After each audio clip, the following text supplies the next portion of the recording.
1. The hearing will come to order. As this hearing is fully virtual, we must address a few housekeeping matters.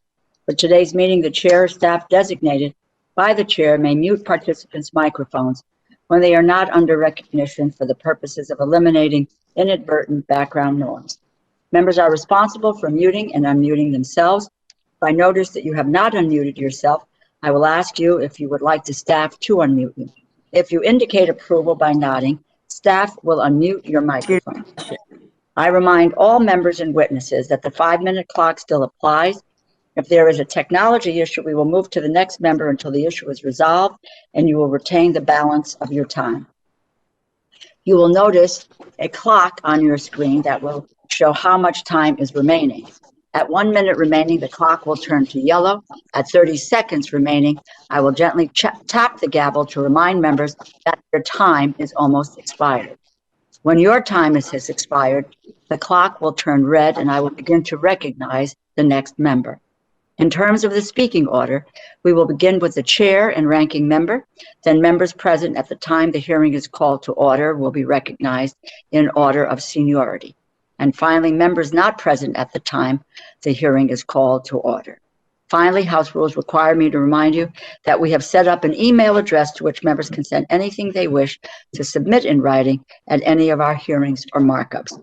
That email address has been provided in advance to your staff. With that, I want to acknowledge Ranking Member Cole and all of our colleagues. I am excited this morning to welcome Secretary Cardona, who joins the Biden administration from my home state of Connecticut. It is a pleasure to have you with us today and to have your voice in this discussion. As the son of Puerto Rican parents who grew up in the projects and entered school as an English learner, and now as Secretary of the Department of Education, you bring an important wealth of knowledge and personal experience to our discussion. I know many in Connecticut are grateful for your service working for 2 decades in our Meriden, Connecticut public schools, and then as State Commissioner of Education.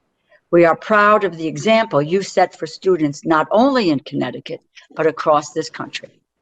This week, we celebrate Teacher Appreciation Week, a time to give back and show our gratitude to the countless hardworking teachers who dedicate their lives to educating our nation's students. This is why we must continue to support teacher training and preparation programs, including additional resources for Title II. But in recognizing our educators this week, I also want to recognize you, Secretary Cardona. Thank you for the sacrifices you have made to help students of all ages, races, sexes, and backgrounds to reach for the American dream. You know firsthand how education can serve as a great equalizer that opens doors and opportunities to jobs, higher wages, and a better life. But as you will expand further in your testimony, it can only serve as this great equalizer if, and only if, it is affordable, accessible, and achievable for all. I'm so grateful to see that the Biden administration has made it a top priority to reverse years of underinvestment in our federal education system. Sadly, our schools, our teachers, our students have been struggling for far too long. In the richest country in the world, it is unconscionable that we still have teachers forced to take money out of their own pockets to buy paper, pencils, even food for their students. And students who struggle in school because they are hungry or homeless or are not having their unique needs met. And it is unacceptable that schools and school systems that predominantly serve students of color are often considerably more underfunded than schools that serve white populations. That is why I am grateful that President Biden took decisive action to respond to the economic crisis by proposing the American Rescue Plan, a plan which includes $170 billion to help K-12 schools, colleges, and universities safely reopen and to accelerate learning for students impacted by the pandemic. Further, the administration initiated a bold plan to invest in American jobs, which includes $100 billion to rebuild K-12 schools across the country, an additional $12 billion investment in community college infrastructure, the cornerstone of education and training, especially for non-traditional and disadvantaged students. And more recently, the President released the American Families Plan, which includes groundbreaking proposals for universal pre-K, free community college, and a major increase to the Pell Grant program to make college more affordable for disadvantaged students. The investments for universal pre-K would improve the lives of millions of children. Studies show that children attending universal pre-K programs do better academically in later grades, and so I believe investing in pre-K plays a critical role in ensuring our students are equipped with the tools they need to succeed early on. Let me, though, stress that these investments in pre-K must go hand in hand with investments in childcare. We cannot afford to think of childcare and pre-K as separate systems. We must make sure that our investments in childcare and pre-K keep working families in mind. Breaking pre-K out from the overall childcare umbrella could leave behind families who work beyond school hours, those with infants and toddlers, or those with students with disabilities. So I want to stress the importance of ensuring that we are also providing both education and childcare services to working families. I'm grateful to see that the administration budget is once again taking the lead by submitting the 2022 budget request for education that lays out a plan for how to improve the lives of millions of American students and families. Mr. Secretary, your budget request for ED programs under the Labor HHS Education Subcommittee is $102.8 billion, an increase of $29.3 billion over the current levels. These increased investments are unprecedented. They are sure to go a long way to reverse years of underinvestment in our federal education system.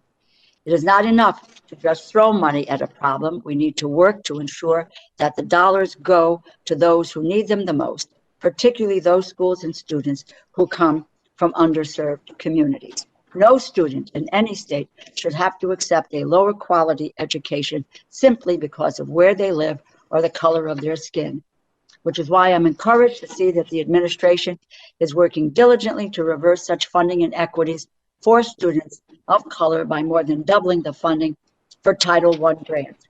Last year, House Democrats included the maintenance of equity provisions in the President's American Rescue Plan to protect low-income school districts from disproportionate cuts by states like we saw during the Great Recession. States need to step up and do a better job of equitably funding their highest need districts. And I look forward to reviewing more details on this proposal in the President's full budget release. Also pleased that the administration is helping to increase the availability of wraparound services to underserved students, providing $443 million, an increase of $413 million for full service community schools. Since becoming chair of the subcommittee, we have increased funding for community schools by more than 70%. We included the program in our initiative on funding for social and emotional learning and whole child approaches to learning. It's a bold investment, and we're hoping that it builds on the strong foundation established by this subcommittee. If I can just for a second, I'd like to quote Dr. Pam Cantor from Turn Around with Children, who worked with us on this initiative, and something she often says in relation to the whole child approach to learning. And this is the quote: "Adversity doesn't just happen to children. It happens inside their brains and bodies through the biologic mechanism of stress. This is why students in poverty are well served by schools that provide holistic services and supports that account for their social, emotional, physical, and academic needs." And I think that that really is appropriate. I would be remiss if I did not say thank you for the critical funding increases you're making for IDA Part B grants to states and for programs serving historically Black colleges and universities, minority-serving institutions, tribal colleges, community colleges, and under-resourced institutions of higher education. I applaud the investment you are making to post-secondary education and making it more affordable for students with low incomes. In combination with the American Families Act, this administration would provide an increase of more than $1,800 to the maximum Pell Grant, the largest increase to Pell ever. Also, you include $250 million for the increase to IDEA Part C, which supports infants and toddlers with disabilities with early interventions and therapies that lay the groundwork for later learning. And the president's request also proposes $144 million for the Office of Civil Rights. Thank you for putting an increased focus, and I know it's an interest of all of the members of our subcommittee, that you are putting on students' mental health in this request. It's an important issue and one that became particularly clear in our hearing in March on how COVID-19 has exposed and exacerbated the mental health and substance abuse crises we have in our country today. The investments are crucial. We are finally moving toward a budget and a role for government that works to level the playing field so that anyone, no matter where they are from, can achieve the American dream. With that, let me thank you again, Secretary Cardona, for joining us. Look forward to working with you. And with that, let me recognize Ranking Member Cole for any opening remarks. Can I ask people to be on mute? Anyone who's not speaking, to mute. Thank you. Ranking Member Cole. Thank you very much, Madam Chair. Before I begin my formal remarks, I have to say I always come to these meetings and know they're going to be interesting, but I also come because I want to see the visual background you're going to treat me to every time. I mean, I feel like I live in dull places and work in dull offices every time I see this, but it looks terrific. Always does. Good morning, Mr. Secretary. I want to welcome you to your first hearing before our subcommittee, and I genuinely look forward to your testimony today. First, I'd like to start out by once again expressing concern regarding the total level of spending proposed by the administration. Fiscal year 2022 budget request will be this administration's fourth proposed $1 trillion plus package, fourth in barely 100 days in office. The level of proposed spending is simply unnecessary, irresponsible, and unacceptable. I've been a longtime supporter of helping achieve better outcomes for our students, but a proposed 41% increase for the Department of Education in a single year will leave the next generation saddled with the highest national debt our nation has ever seen. Average debt held by the national government per taxpayer is 5 times higher than average student loan debt. I believe we can do better than that for these futures or for these students and for our future. As a member of this subcommittee, I understand the important role played by domestic programs, and I certainly support increases for these critical programs. I was pleased to see support for special education. We know the federal government has not upheld its fair share of responsibility for ensuring that education is provided for students with disabilities. I hope we can see achieving support for sustained increases for special education as a bipartisan goal. So I applaud your efforts in this area. I also believe in strong support for Pell Grant recipients. Pell Grants help first-generation college students chart a course to a better future into the middle class. I'd like to see strong support for civics education, although there's some areas that I have concerns about there that I'll be raising during my questions. I also believe we should do more to help underserved populations in underperforming schools. But an annual increase that is more than doubles the existing program does not strike me as a responsible or sustainable way to help these students. I also want to stress the importance of working towards a bipartisan agreement on overall spending levels for defense and non-defense discretionary spending. I've made clear the approach taken in the President's proposal for the Department of Defense is not acceptable for our nation's security and our military readiness. And while we have substantial increases in domestic programs, essentially flat funding defense is not an acceptable portion of the budget. We're going to have to come to some larger agreement there. I also hope we can restore the authority of the Appropriations Committee.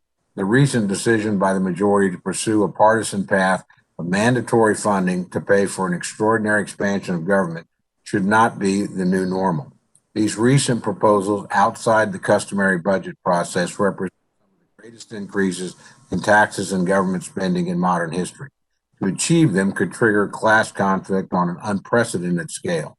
The President seems to believe he can convince the American people that they can have unlimited government services at someone else's expense. Fortunately, Americans are smarter than that. They know there's no such thing as a free lunch. So I view this budget that you're proposing in the context of that larger disagreement. I hope there's a return to the path of discretionary appropriations where these investments belong and where both sides of the aisle can bring ideas to the table. I want to thank you, Mr. Secretary, for coming before us today. I look forward to a future where we can meet once again in person. I genuinely look forward to getting to know you because my good friend, the chairman, has spoken so highly of you on so many occasions, and I know you'll make an outstanding appointee. So while we will have areas that differ, I genuinely look forward to working with you and getting to know you and welcome you before the subcommittee. For that, Madam Chair, I yield back. Secretary, your full written testimony will be entered into the record, and you are now recognized for 5 minutes for your opening statement. Well, thank you and good morning, Chairwoman DeLero, Ranking Member Cole, and distinguished members of the committee. It's really a pleasure to meet you, and I do look forward to meeting in person in the near future. And I am honored and humbled to serve as Secretary of Education. I'm pleased to join you today and proud to testify on behalf of President Biden's fiscal year 2022 budget request for the Department of Education. I'm especially honored to be testifying during Teacher Appreciation Week. And I would like to recognize all the hardworking teachers, faculty, and staff for their tireless dedication to students. In particular this year, which was so challenging. I want to thank all the educators, all the teachers for what they've done. I look at this request as a way to honor the hard work of our educators. The budget request makes good on President Biden's campaign commitment to invest in education and begins to address the significant inequities that students, primarily students of color, confront every day in schools and in pursuit of higher education and career technical education. I first want to thank members of the subcommittee and your staff who helped ensure passage of the American Rescue Plan, bringing vital resources to our schools and colleges across the country. I can tell you from experience that the ARP funds will ensure that school buildings reopen for full-time, in-person instruction as safely and as soon as possible. Once we fully reopen buildings, we still have plenty of work to do. Generations of inequity have left far too many students without equitable access to high quality, inclusive learning opportunities, including in our rural communities. Education can be the great equalizer. It was for me. If we prioritize, we replicate and invest in what works for all students, not just some. We must do more to level the playing field, including providing a strong foundation from birth, improving diversity among the teacher workforce, and creating learning pathways that work for all students. To that end, the budget proposal calls on Congress to invest nearly $103 billion in the Department of Education programs, a 41% increase over the fiscal year 2021 appropriation to support students' success. The fiscal year 2022 request also makes a meaningful down payment toward the Biden-Harris administration's goal of reversing inequities. It starts with a proposed increase to double funding for Title I to address disparities between under-resourced schools and their wealthier counterparts, support teachers in Title I schools earning competitive wages, expand access to pre-kindergarten, and provide equitable access to advanced coursework. Our request would also build on Congress's prior commitments to support the mental health needs of our students, including by increasing the number of school counselors, of school nurses, and mental health professionals in our schools. In addition, the President's request will increase the availability of wraparound services to students and families in underserved schools and communities with a significant expansion of the full-service community schools program. We also think it's past time for federal government to make good on its commitment to students with disabilities and their families. And the request makes a significant move toward full funding of IDEA, proposing a 20% increase for IDEA state grants. Turning to higher education, our budget proposal begins the Biden-Harris administration's critical work to increase access and affordability for post-secondary education. The budget's proposal, coupled with increase proposed in the American Families Plan, would be the largest increase to the Pell Grant ever, helping millions of students and families pursue their goals. Importantly, our proposal would also ensure that dreamers may receive full Pell Grants if they meet the current eligibility requirements. The fiscal year 2022 request paints a bold picture for the future of our institutional and student support programs. The budget increases institutional capacity and student support for minority-serving institutions with additional funding for HBCUs, Hispanic-serving institutions, Asian American and Native American Pacific Islander serving institutions, tribally controlled colleges and universities, as well as those TRIO and GERO programs that we know help ensure underserved students succeed in and graduate from college. Finally, we prioritize efforts to enforce civil rights laws related to education through a 10% increase for the Office of Civil Rights to protect students and advance equity in educational opportunity and delivery in preschool through college. Working together with stakeholders, including educators and students, we can and will heal, learn, and grow together through this challenging time. I'm committed to working collaboratively with each of you and to strengthen local decision-making and help improve opportunities, pathways, and outcomes for students across this country, including in our rural communities. So I want to thank you, and I look forward to any questions you may have.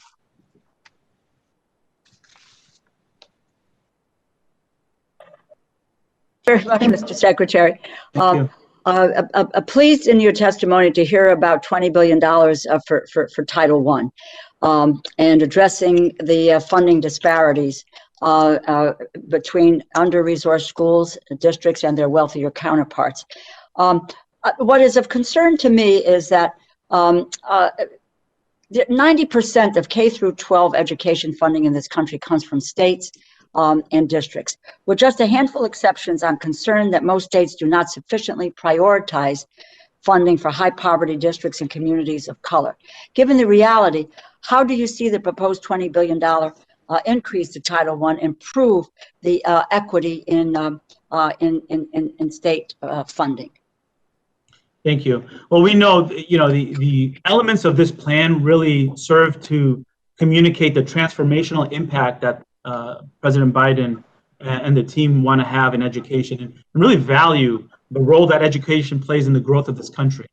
So the Title I allotment really helps level the playing field by making sure that our schools, especially our students in greatest need, have additional resources to provide more reading instruction, more social emotional support for these students, providing them the intervention and support that they're going to need so that education could be that equalizer for them. This targeted approach toward Title I schools and programs really aims to make sure that when we're out of this pandemic and when we're thinking about education in the years to come, we're making sure that all students have access to high quality opportunities, high quality instruction, additional support to be successful in school. Thank you. And one of the things that we did in protecting high poverty districts from disproportionate state cuts, we included critical maintenance of equity provisions. And what I will do is for the record, I think send a question to you with regard to that issue of maintenance of effort. If I can, let me move to student loan servicing crisis. 2017, the Trump administration, Office of Federal Student Aid announced Next Gen. This was a promise to improve student loan servicing for borrowers and to achieve cost savings for taxpayers. $277 million later in increases since 2017. 3 operating offices at FSA, the Trump administration and FSA failed to deliver on the promise. The very moment, at the last moment, they attempted to create a new system, the Interim Servicing Solution, ISS, to correct the failure. In a bipartisan rebuke of this effort, Congress instituted a 90-day pause on any award under the ISS solicitation. That pause expired in March of this year. My question is, where do you think stand with regard to the Next Gen initiative? Will you be moving forward with awards under the ISS solicitation? Thank you. And, just to go back, I do look forward to the question on record, but it is critically important that the maintenance of effort, maintenance of equity is a part of this. We cannot be using funds to supplant. Our students need more, not less. They need more now. So we want to make sure that we're working with our states to ensure that they're doing their part as we do ours. And with regard to your question now, the Next Generation we do look forward to working on this. It is paused, and we haven't made decisions yet about how we're moving forward, but I can assure you that I agree wholeheartedly that we need to do more as an agency. I'm thrilled that we brought on Richard Cordray, who's really known to be a consumer protection guru. We need that level of advocacy and support for our students who are borrowing to go to college. We need to keep the students at the center of the conversation. So all these conversations are something that I'm really keenly aware is going to be critical to make sure that we're protecting our students, not our loan agencies. And I can assure you that I want to work with you and others to make sure that we're addressing those issues in a timely way. Okay. And I might add that Congress has provided about $800 million for the temporary expanded public service loan forgiveness program. That was intended to address the failures of the department and student servicers in administering the program. As of November 2020, the department has only discharged $95 million in loans. What is the department going to do to ensure the funding is used as intended? Thank you for the question. And similarly, I think what we need to do better with public service loan forgiveness, about 98% have been rejected of the claims I put in. To me, this really needs a very critical look to make sure that the intention that you had in Congress is followed through on, and that we're doing everything to put our students at the center of the conversation, make sure we're serving students. So again, a lot of attention is going to be placed on this moving forward. We're bringing folks on board that have that mentality to make sure that we keep the students at the center of the conversation. We serve students. We have to make that very clear in our policies. Okay. Thank you. Thank you very much, Mr. Secretary. Let me now yield to Congressman Cole. Thank you very much, Madam Chairman. And again, welcome, Mr. Secretary. It's good to have you here. I have some big questions I want to ask you, but I've got something that's important to me personally. It's smaller and more targeted, and want to give you an opportunity to respond. I know that you and I, and certainly the chairwoman, agree that our nation's students need more and better civics education.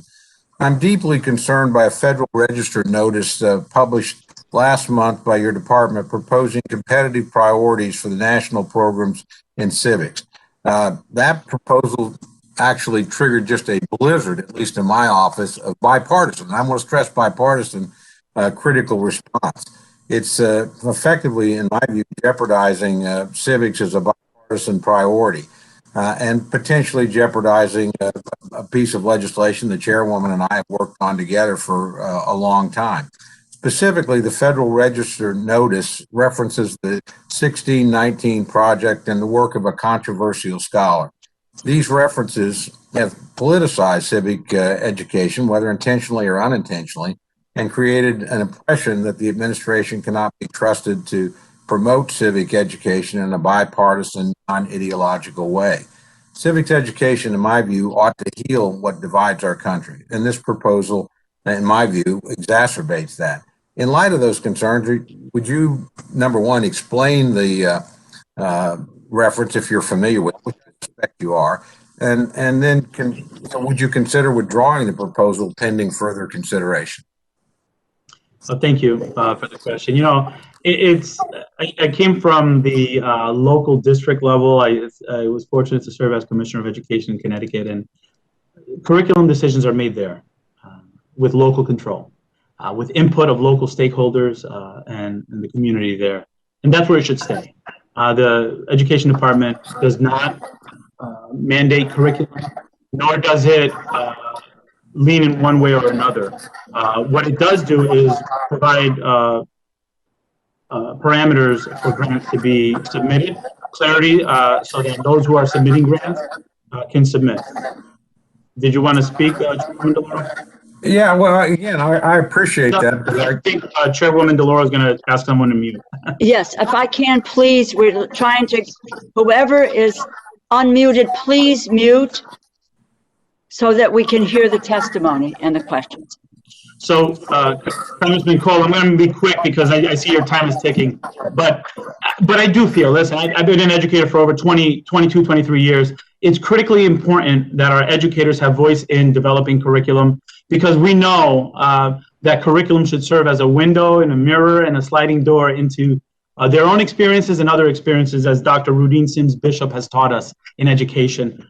So curriculum does a lot more what it does is engage students, and students should always see themselves in curriculum as well. So I welcome seeing states come up with creative ideas on how to have students be seen in their curriculum, but do so in a manner that builds community. Educators can do that. We can build community under one flag by doing this, and I have complete confidence in the educators across the country that they can get it done. It's true. I used to be one, and my son's a public school teacher, so and I appreciate your remarks, by the way, honoring our teachers. But, you know, I am worried when something, and I agree with your statement, we should not be dictating curriculum at the federal level. That's not our role, it's not our responsibility. But when I see grant standards laid out in the 1619 project, which, you know, we can discuss at length, but it's very controversial. And I see a scholar, respected scholar, I'm sure, but again, controversial scholar. And those are sort of laid out. The impression left is, okay, we want a particular version or particular kind of civics taught, and we're dictating. And I've had these people contacting me. I think you had 37 senators write you about this across the political. It's not Republicans. I actually had Democrats that are interested in civics education. This also raises issue. So I don't have a lot of time left. I certainly want to give you a chance to respond, and I certainly would welcome a further dialogue about it. I really want to flag this because I can tell you, you know, the political opposition to what I consider a bipartisan bill and something we ought to be working on is growing, and it's growing across the political spectrum. And that registry notice has a lot to do with sparking this off. Thank you. Thank you, Ranking Member Cole. I appreciate your perspective. I can assure you that I do want to work with you and others to listen to the different perspectives. And let me just underscore, you know, our educational system, yes, we have a divided country, but our education system is going to unite us. Again, the goal here is to really build community, have students engage in their learning, and grow together. But thank you for your comments. I agree with uniting. I'll just end with this. But that registry notice did not doing quite the opposite. So I would just ask you to review that. I would look forward to a further dialogue with you about it because I don't want to lose a good piece of legislation. I think we're gonna over this issue. With that, Madam Chair, thank you. You've been very indulgent. You're back. Look forward to talking to you about other things, Mr. Secretary. Thank you, sir. Thank you. Congressman Pocan. Thank you very much, Madam Chair, and thank you, Mr. Secretary. It's a pleasure to meet you virtually. I also serve on the Ed and Labor Committee in addition to this subcommittee, so I've got the feeling we'll be working together a lot. I'd like to try to get to 3 subjects, so I'm going to ask the questions right away, and if you can give answers so I can get to 3 subjects in 5 minutes, I'd appreciate it. You know, we know that our public schools have been underfunded, especially Title I and IDEA programs, and that's hurt many kids' educational opportunities. Very glad to see the significant investment in the fiscal year 22 budget. But while we don't have our full budget, I want to discuss my concerns about the lack of oversight on the hundreds of millions of dollars distributed by the department through the charter schools program. Between 2006 and 2014, of the 4,829 schools that got charter school grants, 37% of those schools never opened, 11% opened and then closed. And it's a large percent of schools. I might be giving the wrong percent of that second one, I'm sorry. But we've had a large percent of schools that have had this happen. The amount of funding estimated to have been given to those schools is close to $500 million. The IG looked at this and they said that the department did not include charter school closure and risk assessments when they were basing oversight and monitoring decisions. And the closure process lacked oversight, and the risk of significant fraud, waste, and abuse of federal program funds is high. Just like to talk to you about if you're willing to commit to review that previous Inspector General reports and implement their recommendations. I am interested in making sure that we're holding folks accountable for the funds that they get and ensuring that all students get a good education, including in charter schools, that the money is being used for what it's intended and that our students are getting a good return on investment. And speaking of support and oversight, I want to just quickly acknowledge 2 folks that are in the room with me, Larry Keene and Donna Harris-Aiken, for their support and preparation for the materials today. They don't want to leave that out. Great. So you will be looking at those reports and you will be implementing the recommendations? I will be reviewing the reports, and I'd be happy to discuss further with you further steps, but I will be reviewing the reports. Thank you. Great. Also on student debt, you know, I introduced a bill back in 2013. A number of people have done it since then to try to allow the refinancing student loans. We know the burgeoning debt is huge, 1.57 trillion. Right now, some people are still paying like 6% or a mixture of different loans. It's not easy to consolidate, to get rid of those rates. Rates are historically low. Is there any way that you would look at and support the effort to be able to refinance your student loans at a lower rate, perhaps the lower, whatever the current rate is, so that we could help relieve some of that additional burden? Thank you, Congressman. We really have to have a very broad look at how we're servicing students and how our policies are creating obstacles for students. I'm really eager to make sure that once Rich Cordray gets on board and we have our undersecretary, that we really revisit all strategies, including those, to make sure we're giving the students the best opportunity to be successful and go through college without having a huge debt burden when they graduate. So nothing is off the table. Yes, I am interested in looking at ways to provide easier opportunities for them to make college affordable. I appreciate that. And I think this is really one of the easiest lifts that out there. It's a bipartisan legislation that's out there. But, as you know, bills don't pass Congress these days too often. So anything the department could do in this area would certainly be appreciated. I've had a request from some universities in my district. When will the department issue guidelines on spending the institutional portion of the American Rescue Bill plan? They're just trying to get some idea of when you might provide some of that. They've been very patient, and I respect the need for them to have this information. As you know, there's different vetting processes and comment portions that we have to go through. But I'm pleased to share that I think within the next 2 weeks they're going to be getting information on that. That's awesome, Mr. Secretary. Thank you. And since you have been very brief, I can get to one more question. Sure. There was an issue back on charter school programs. I've been in the legislature for 14 years before I came to Congress on my 5th term. Seen some of the worst, in these programs. I think a lot of public dollars get wasted. There was a program, the Charter Management Organization, an IDA charter school that received $100 million in awards. The school was ruled ineligible by the department staff, and yet the secretary at the time apparently appealed that and let another $1 million grant go out in 2020, and a total of $72 million over 5 years. For the replication and expansion of high-quality charter schools. Would you commit that the charter schools who are determined to be ineligible by the department for a grant cycle don't receive funds? I'm going to look into that further, but yes, I think if they're not eligible, I think I'd be hard-pressed to understand why we're funding. Great. I appreciate it. Thank you. I yield back, Madam Chair. Thank you. Congressman Harris. Thank you very much, and welcome, Mr. Secretary. Someone who's been on a faculty for 30 years in the past, I appreciate, your experience in education as well. Let me bring up a couple of issues. First, just to reiterate what Ranking Member Cole said, I'm also concerned about the 1619 project working its way into some kind of federal curricula. I urge you to look. There's a Wall Street Journal piece written last year by Ms. Latasha Fields, a Black American from Chicago, who in the article is entitled God, Parents, and the 1619 Project. I just urge you to consider that and read that before you consider in any way adopting the 1619 Project into any federal curricula. Now, I also want to follow up on some of the questioning from your confirmation hearing over in the Senate. Mr. Scott, Senator Tim Scott, who I think represents the feelings of many people who feel that the education system is failing them, asked you about the OSP program, the Opportunity Scholarship Voucher Program in Washington, D.C. You were non-committal at the time, in the beginning of February. I'd like to know if you have looked into it more and if now you are, in fact, support the idea of the Opportunity Scholarships in Washington, D.C. Yes, thank you.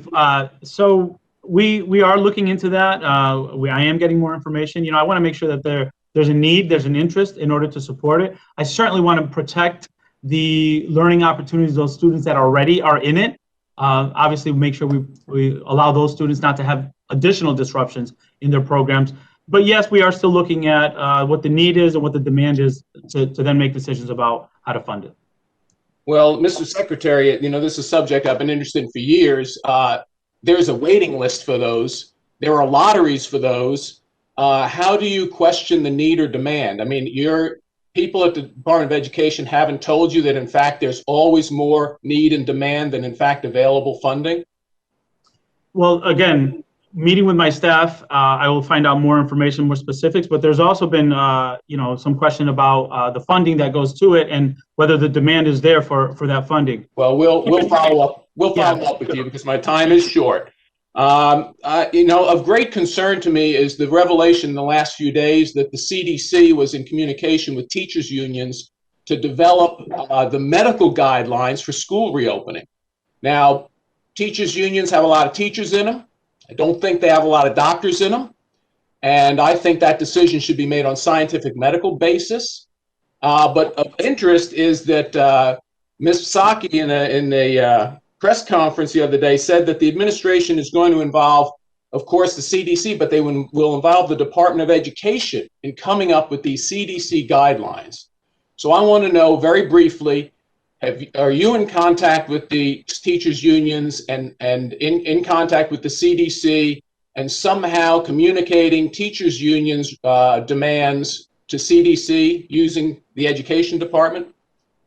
Absolutely not. I do feel that my success in Connecticut with reopening schools was through a good, thorough partnership with our educators, our leaders, and then having conversations about how to safely reopen schools does involve a very strong connection with CDC and our health partners, but it also includes looking at what the needs are in the building, because ventilation and things like that are woefully under-resources should also be taken into account. Just to get it straight, so you have not had email communication or other communications with the teachers' unions about the CDC reopening requirements going into the future?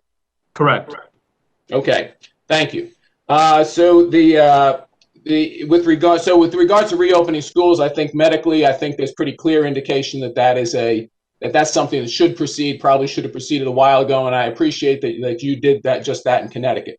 Now, finally, I want to close following up on what Senator Rand Paul and Senator Romney asked you about, which is a topic of great interest to me as a daughter who is an NCAA All-American athlete.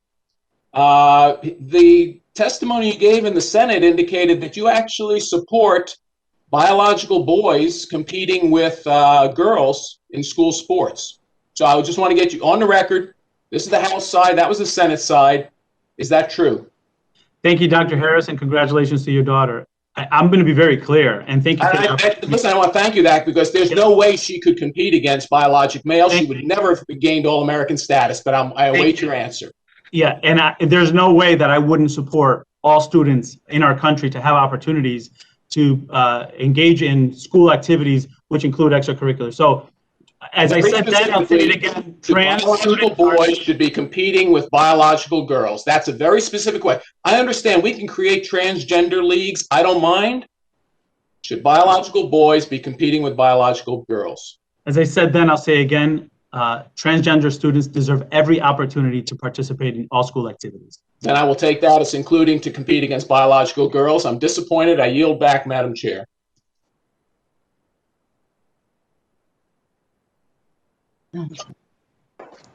Congresswoman Clark.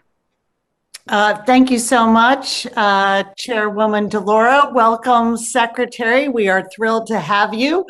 And I just want to start by thanking you for your last answer and for standing up for equality for every single one of our kids.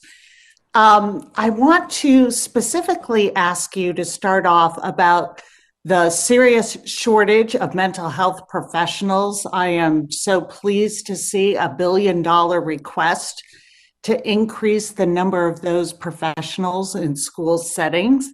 But I'm interested in how, if you have thought about strategies as Secretary of Education for increasing and addressing the shortage of mental health professionals overall as we are looking to increase them in our schools.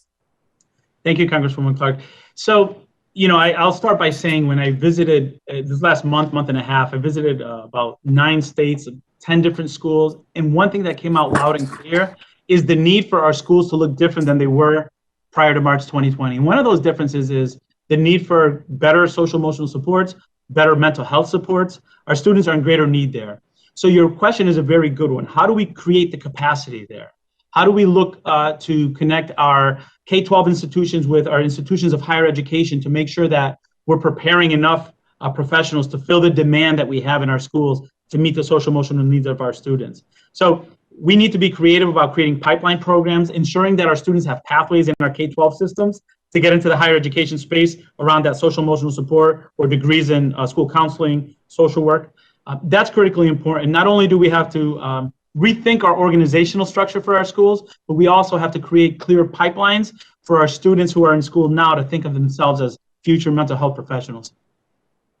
Thank you so much for that and for your emphasis on it. And we know this has been a time that has really inflicted great trauma from, and as always, even more so on low-income children and children of color. We look at nearly 40,000 children in this country have lost at least one parent, and Black children account for 20% of those kids. And we know that trauma is at the base of sometimes behavioral issues at school. And the previous administration rescinded Obama-era guidance on disciplinary practice that warned schools they may be violating federal civil rights if one racial group was overrepresented in disciplinary actions taken. As Secretary of Education, will you restore that guidance on school discipline and update it to address policing in schools? I remember being an assistant superintendent when I read that and was shocked, because our efforts were really to try to reduce disparities in exclusionary practices. We know students of color, students with disabilities are targeted differently, and discrimination of any form is unacceptable, including of our LGBTQ and trans students. So yes, this is a high priority for me to make sure that all students have a fair shake. Yes, we're going to make sure that accountability is there. We're going to make sure that education and support to our systems are there. And that's what this American Families Plan and American Rescue Plan can do. Training to help our educators understand the differences of what trauma looks like and what poor behavior looks like, so that we can meet the needs of our students where they are, especially after this pandemic. With regard to your question about school resources and school resource officers in schools, listen, this was one that I'm going to need more information. I've seen examples of where it's very helpful to have members of the school community in the school helping the learning happen, including police officers, resource officers. But I've also seen examples where it worsens the disparities in exclusionary practices. So more to come on that, but I definitely want to hear more. And in my few remaining seconds, I cannot tell you what it means to have an administration that understands the value of early education. Most of that funding and oversight resides in HHS. If you could just briefly tell us how we can support your work in collaboration around early ed with Health and Human Services. Thank you. The research and the practice around early childhood education there's a huge gap there. And for us, it's really about making sure we're creating that culture of understanding of how important early childhood education is in our country for our young learners. We know students that have access to high quality instructional programs at the early ages do better in high school. They get honors courses. Their potential for college is greater. So continue to beat that drum with us. Make sure that we're supporting programs that have high quality and making sure that as the money makes its way to the state, that they're being invested in high quality programs. That's how you can support. Thank you. Thank you. Thank you, Madam Chairwoman. Thank you. Congressman Fleischman. Thank you, Madam Chair. Mr. Secretary, congratulations. Secretary, I do want to briefly acknowledge that this is National Teacher Appreciation Week. I hope you and my friends on both sides of the dais will acknowledge our great American teachers and their great efforts. Mr. Secretary, in my previous efforts on this subcommittee, for years, I've worked in conjunction with colleagues across the aisle and with outside stakeholders to provide STEM education opportunities to rural and low-income communities.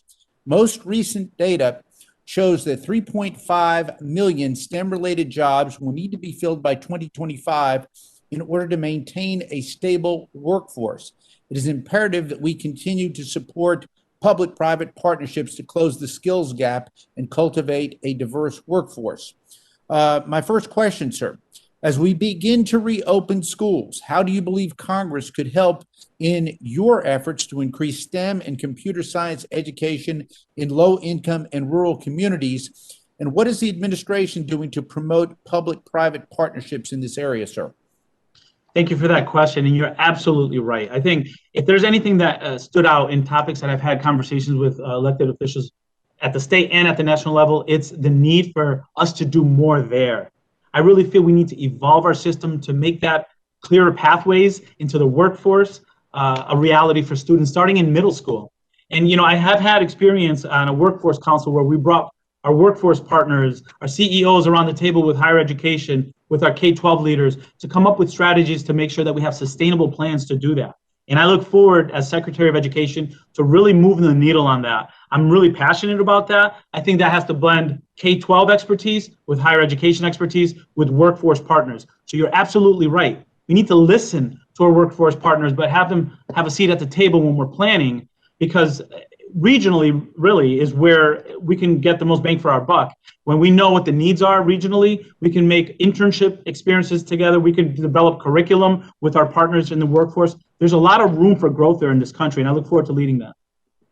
Thank you. And as a follow-up to that, Mr. Secretary, I'm sure you're aware the STEM Master Teacher Corps was authorized by the Every Student Succeeds Act, but has not yet been funded. I would just respectfully request that the administration work with my friends in both houses and both parties to fund that. A follow-up question, sir. Girls Who Code reported around 74% of middle school girls express interest in STEM, yet only 0.4% of high school girls choose to pursue these interests in college. In order to diversify the personnel, how can we better monitor girls who are already interested in STEM, sir? That's a great question. And it shows how our K-12 system needs to evolve to the needs of our communities. And if they're interested in it early in their education career, how are we losing them by the high school year? So we have to do a better job connecting our female students out into the field, looking at job potential, looking at career pathways earlier. We have to be more assertive, more aggressive, ensuring that they understand that these options exist for them as well. We should also bring in mentors that are in the STEM field to come in and talk to our students and create programs intended not to have that slide off. So, you know, you're highlighting work that I'm pretty passionate about, and I look forward to doing as Secretary of Education. Thank you, Mr. Secretary. Secretary Cardona, in closing, I just want to say that many of these STEM programs do require in-person lab classes. I hope that you will work with us, with the administration, to diligently, safely reopen our schools and our economy. And Madam Chair, I thank you and I yield back. Thank you. Congresswoman Frankel. Thank you, Madam Chair. Thank you, Mr. Secretary, for being with us today. I have a comment, and then I do have some questions. I'm sure you're aware that women have really suffered the brunt of the economic harm of this pandemic, losing the majority of jobs. This week, the Georgetown Center Education and Workforce released a report that 90% of traditional infrastructure jobs will go to men. So I just want to urge you in your conversations with the president and the vice president and others that you not only advocate for the inclusion of women in traditional infrastructure jobs, but really emphasize the importance of investing and creating and improving the pay for new childcare slots, elder care, and especially the early education, which I know is in your area. And thank you. We're hoping you'll be a good advocate for us. Question. We know that the issue of sexual violence on campuses has been a significant health issue. Unfortunately, many of us believe that the last administration took us backwards in terms of keeping sexual violence, diminishing it on campuses because of a change in Title IX rules. Can you give us an update where your department is in the process of rescinding those rules and issuing new guidance that actually protects victims and survivors? Thank you, Congresswoman Frankel, first of all, for your comment. You're absolutely right. You know, when we talk about the inequities that were exacerbated by this pandemic, women have had a harder time recovering from this because in many cases it's affected their jobs. And when we talk about childcare and the needs there, the American Family Plan hopes to address that. But I absolutely agree with you that as we're thinking about recovery as a country, we need to continue to make sure that we're providing opportunities for jobs for women as well.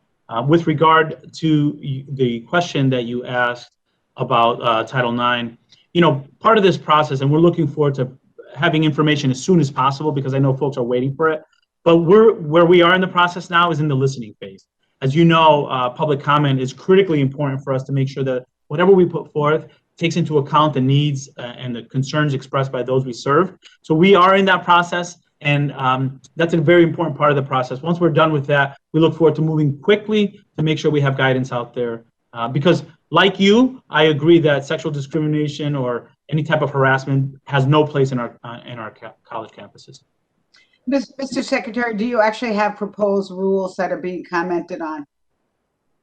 There is a comment period now that is taking place, yes. Thank you. And I know during the pandemic, there was a flexibility on standardized tests and so forth. So we've heard from some teachers who think that these flexibilities should continue. Do you have a comment on that? Is the administration going to try to extend those flexibilities?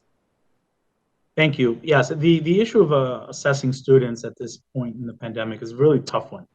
It reminds me of the decision we had to make last July about reopening schools. There's no one way of doing it that works for everyone. With that said, as we're thinking about how to distribute $130 billion in the American Rescue Plan to our schools, any little bit of data helps, so that I can ensure that we're closing equity gaps through those funds, right? So if this group of students was hit harder, I want to make sure that more funds go there.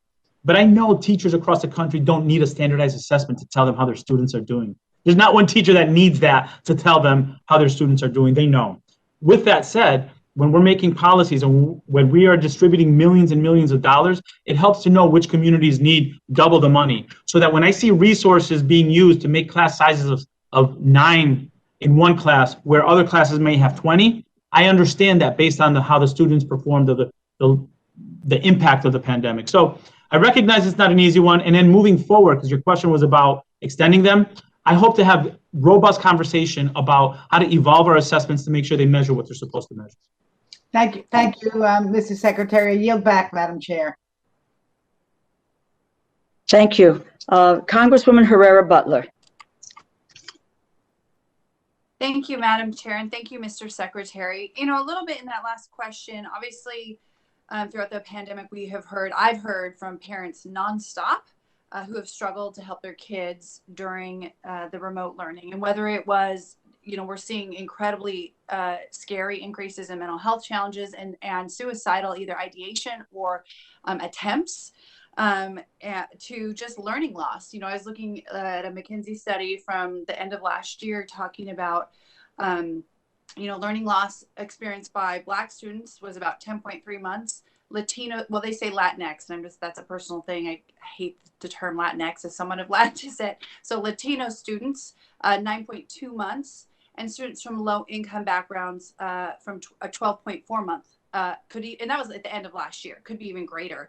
And I thought it was really interesting. The Seattle Times has been following, obviously, the school closures issue significantly in that, like I think it was just last week, Seattle teachers finally came back into the classroom after the governor, the Democratic governor, announced that we could reopen schools months ago. And he even put teachers near the front of the line with regard to getting vaccinations, recognizing you need to make sure they're safe if you're asking them to go back into the classroom. All of those things I applauded. However, the story that I just found talks about how basically those districts that primarily serve white children and districts in counties where a majority of them voted for a previous president reopened more quickly to students than the more liberal leaning or racially diverse communities. And interestingly, it didn't always follow health indicators. Like the analysis found that the counties with the highest COVID death rates had a higher average proportion of students in classes than the rest of the state, meaning that the death or the CDC recommendations didn't always get taken into account when they were deciding how to put kids back in schools. And I really wanted to see, you know, in light of this learning loss, especially among our most vulnerable, especially among those that the whole public education system, in my mind, is really geared towards. Like, that's the goal, is that no child is less than any other child. So how do we make sure we catch them up? What is your department more aggressively pursuing, making sure that, you know, 1 day a week is not good enough for some of these kids in some of these districts? And again, I noted our Democratic governor has really stepped up to the plate to say, you need to do this. And yet they're still not complying. How are you going to take on some of those bigger, more intransigent systems that are not geared towards the kids' best needs? Thank you for that question, and I appreciate the way you laid it out. I agree with you wholeheartedly. The best equity lever we have is in-person learning now, not the fall, now. And we need to do everything to get our students in. Every day that they're not in the classroom is a day wasted. To have social emotional engagement, to have that access to a teacher, a caring school environment, where, as you mentioned at the beginning of your comments, we know students are suffering due to the trauma that they've experienced. They need to be in the classrooms. What we've done is, you know, work with our partners at CDC to get guidance. We had the Reopening School Summit. We have over 1,100 entries of best practices that were submitted. We have a clearinghouse with about 200 practices that districts could learn from one another. But we're also building up a system very quickly to get new data, to make sure that we're reaching out proactively, talking to the governors, talking to the commissioners, talking to the superintendents, if necessary, sending a team over there to support them, because we can't wait. So I'm very passionate about that. I agree with you wholeheartedly. We need to get the students in right away. Unfortunately, though, what I have seen in my tour is some of these urban centers have buildings that are 120 years old that haven't had a ventilation system looked at in years. So there's a lot of disparate need that we need to address. But I do appreciate your passion, and I share it with you. Yeah. My goodness, always when it's my question. It's awesome. I love it. This is the education budget, so it's very appropriate. Well, the other piece of that I just can't get over is that I feel like it really is the most vulnerable who are going to pay this price, while we're protecting every other institution in the system of education. And it frustrates me that we've put a lot of money, we sent billions of dollars to the states to help with this, to help with upgrading HVAC systems, and to hear people not take advantage of those.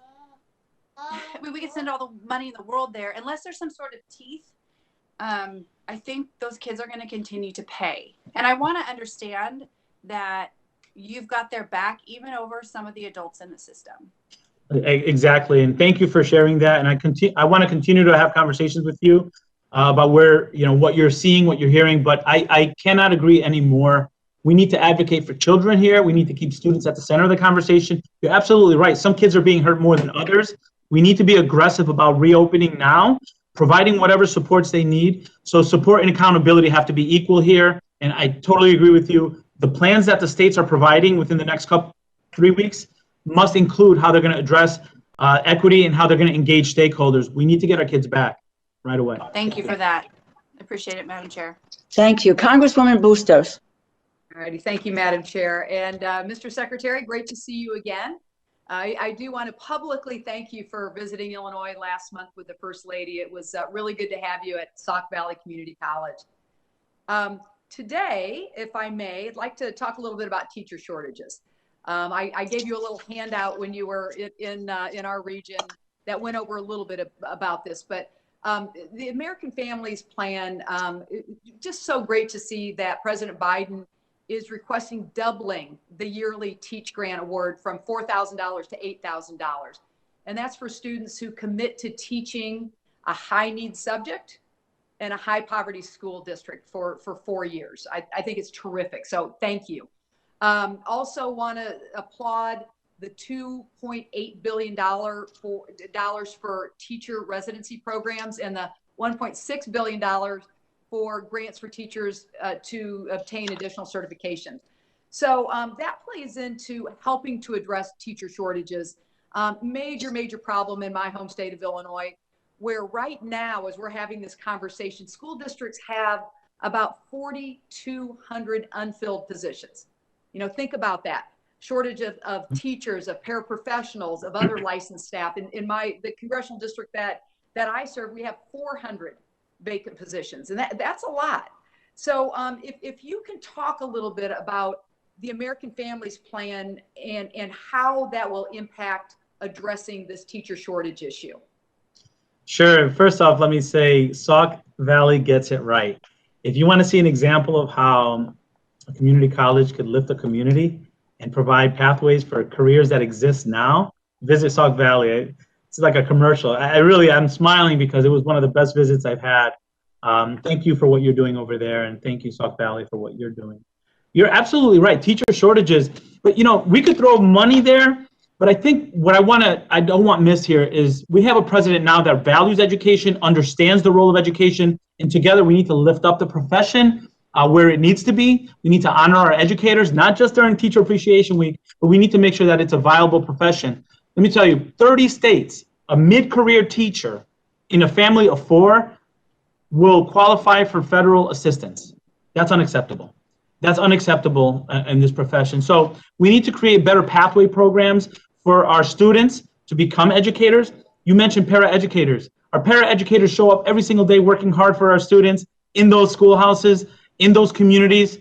Let's make them teachers. How can we create innovative programming to give our paraeducators or climate specialists an opportunity to become certified teachers, to then fill those shortage areas where we need support for our students that can't read in reading recovery or ESL services.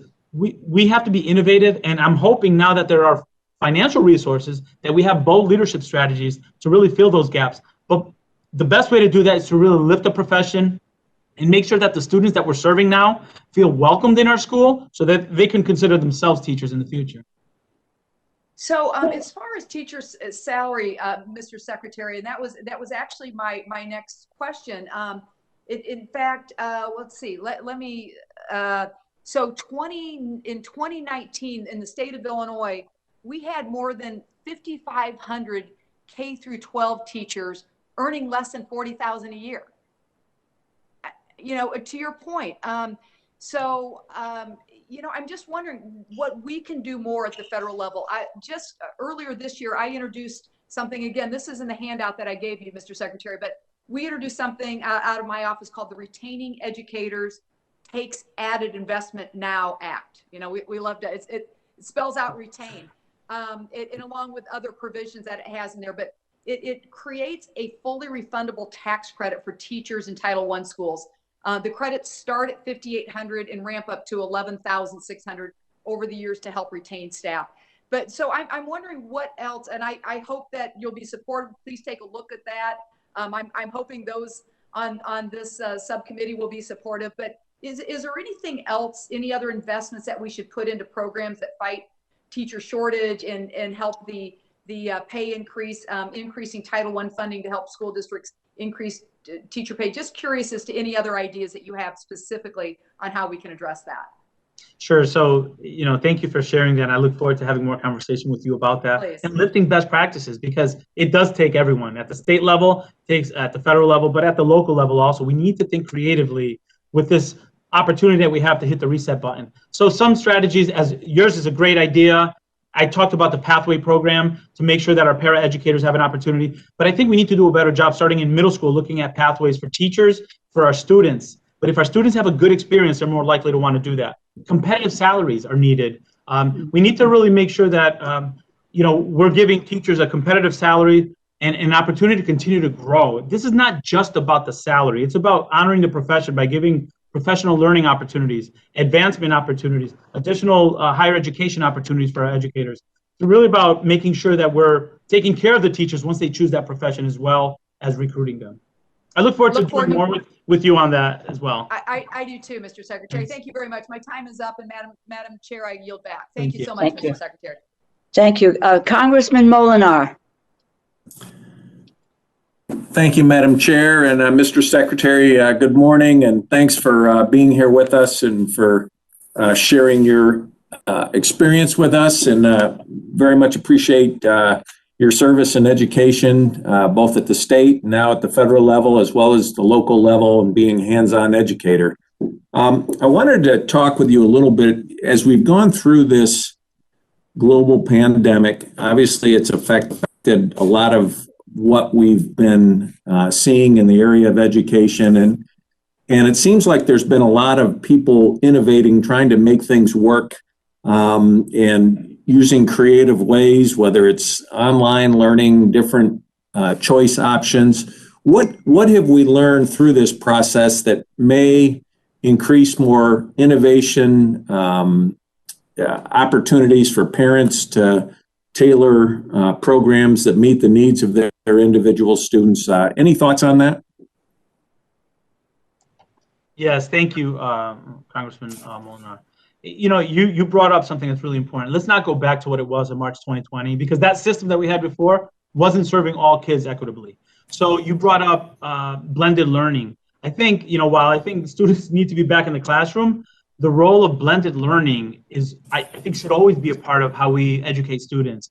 How we integrate social emotional well-being of students needs to be something that we think about it should be more intrinsic in the curriculum, in the experience of students, versus wait for a student to have issues and then react to it. I've seen, you know, creative ways for students, you know, my experience in Connecticut. So if this is a classroom right now, it doesn't necessarily have to be taught, or the options that the district provides could be wider, because there might be a teacher in a neighboring community where if two communities work together to share teacher expertise, we can offer more options for students. How beneficial is that for our rural students who maybe don't have the same choice of classes because there are limited people in that community that can teach it? We need to be bold. We need to think outside of the box. And I encourage that for states to be creative with the funding to make sure that the programming that we give is better than what it was last year. Well, I appreciate that. And as someone who represents a rural district, I have seen the importance of rural broadband and the need to expand that to meet our educational needs for our students, and have introduced legislation called the Boost Act that hopefully will help with that process. And it's very bipartisan legislation. I also wanted to get your thoughts. You know, there are people sometimes who mistakenly refer to charter schools as private schools.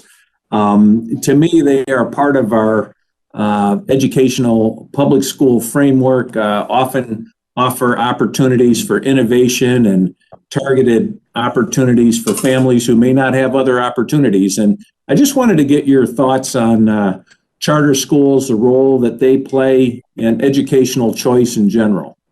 Sure. So, you know, I'll speak from experience in Connecticut.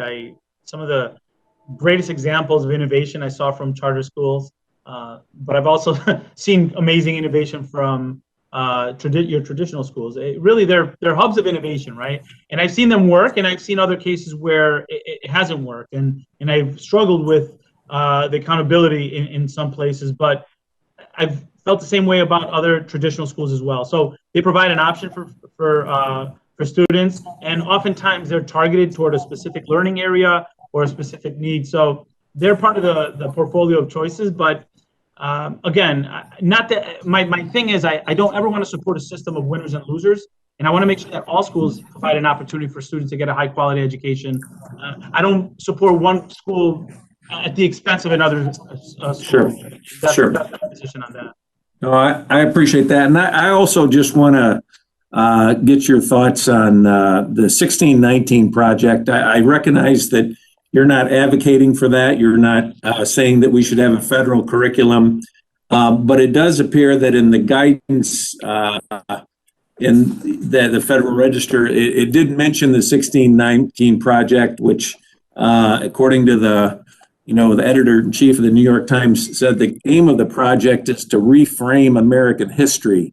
And I think that raises a lot of concerns about revisionism, of sort of breaking down the framework of how we've taught civics education, and as you've pointed out, the importance of building unity. I just want to make sure that you're aware of that and get your thoughts on that. Thank you, Representative. And I appreciate, you sharing your concern, and I'm open to having more conversation with you to hear your perspective. What I will say is, listen, yes, it touched a pain point for so many because it shows how divided we are as a nation in some places. I really feel that civics education is something that there's bipartisan support for that. We recognize that we need to do that. And I feel very strongly that when done well, it should unite us under one flag, one country. And we can do that while providing students with opportunities to look at materials and look at different perspectives. But again, education in general should really unite us and lift us as a country. And I feel confident that our educators can do it. But I understand what you're saying, that it does bring up divisions that maybe existed already. And we have to be conscious of that as we move forward in education. All right. Thank you, Mr. Secretary. Thank you, Madam Chair. And I yield back.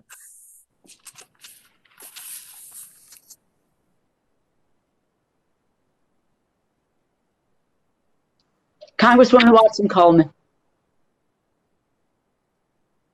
Thank you, Madam Chairman, and welcome, Secretary Cardona. I'm glad to have a Secretary of Education that believes in the power of public education and is willing to support and protect our students in the public education system.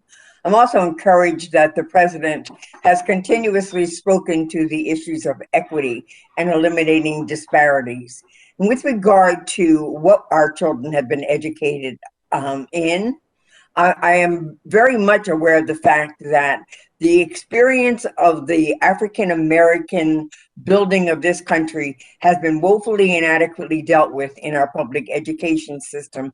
And that is something that we need to do something about. And if we are seeking to look for an expansive civics program that recognizes the contributions that other communities, be they indigenous communities, Latin communities, Black communities, their contribution to making this government great, the opportunity for students to learn at a very young age to respect and to recognize that these are communities of dignity and demand and are warranted respect. That's a good thing, because our children become our adults. And one thing we don't want is to have a whole bunch of uninformed adults that seize upon the capital of the United States again, wrongfully guided, wrongfully coerced into doing things that were anti-democratic and were also anti-unification of this country. Mr. Secretary, do you believe that there is any such thing as separate but equal in education? And that's kind of a yes or a no. We need to provide inclusive opportunities for students. So do you believe that you can acquire equal and separate? No, I don't. Okay, thank you. Because I understand that there's going to be a huge investment in our underserved, underperforming schools. I'm particularly aware of the whole Abbott experience in the state of New Jersey. I'm sure you are too, where for decades we have been putting additional money into urban schools that have been underperformed, that are intensely populated by impoverished children from impoverished families, and how all of that investment has not yielded the kind of equality and outcomes that we're expecting. So I'd like to know what this administration's plan is to desegregate our schools, to ensure that there is equity of education, and to ensure that students, irrespective of the zip code from which they come, will have access to good, diverse, and high-performing schools. Thank you for your passion. And let me just comment really quickly on what you said earlier about the experiences of not only African American, Latinos, but also AAPI and women in our country's history is critically important for all students to hear. And not just for those students who are of that background, for all students to see the contribution. And not to be celebrated 1 month a year, every year. Throughout their learning experience, absolutely. Correct. Thank you for that. But, you know, we have in this budget plan also a request for 100 million to help diversify our schools, provide programming where students learn in a diverse setting. I benefit as a father from having my children learn in a diverse environment. I can't tell you, there's not a price I could put on that. For me, it's really important that my students, my children, my own personal children, learn in an environment where they see people that look like them, but also people that are very different from them. That's what we want to do to prepare our students for a world that's like that. And I think there is an investment in that in this budget plan, and there's a strong belief in this administration, in this department, that there's value for our students in that. I know that, Secretary, and I need to see how we intend to accomplish that, because all the good intentions in the world, you know, need to be followed by a plan of action and a degree of accountability. And that hasn't been the situation. So I really look forward to that. One quick question. States have to have their plans in to reopen schools by June the 7th. How soon thereafter do you think those schools will have the resources to actually implement the plans? We want to get the funding out as soon as possible. So, you know, if we get them in June, we're going to move it along. There should be no delay. What we want to ensure in that June 7th plan is that there's aim for equity, as was mentioned today on this call, and also ensuring that stakeholders are part of that process. Parents should be in the conversation at the beginning. Thank you. Madam Chair, I realize my time is up. If there is a second round, I certainly do want to talk to the Secretary about some other issues, particularly impacting African-American students, Black students in particular. Thank you very much, and I yield back. Thank you, Mr. Secretary. We will have a second round. It will be 3 minutes, but so that Congressman Klein. Thank you, Chairman DeLauro, Ranking Member Cole, for holding this hearing. Secretary Cardona, thank you for being here. I agree with your comments that education can serve as a great equalizer. We have to ensure that we encourage equality of opportunity, not equity of outcome, however. My home state of Virginia has a long history of being a leader on fighting for equality on the educational front.